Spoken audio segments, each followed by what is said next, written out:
How to restore deleted contacts on Android. Hi guys, welcome to our channel. Let's begin. Now, if you have deleted contacts on Android and you want to restore them, then the process is very simple. What you want to do here is tap on the three dots at the top right corner and select the option of Recycle Bin. Here, you're going to find the contacts that you have deleted. If you want to restore that, then you simply want to select the contacts that you want to restore and then tap on the Restore All option.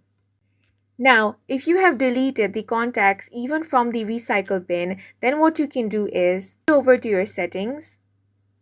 Here, tap on Google. Then tap on Manage Your Google Services option. Here, you want to swipe and find the option of People and Sharing. You will find the option of Contacts over here. Tap on that. Now, what you want to do here is tap on the three lines at the top left corner, then tap on the Bin option.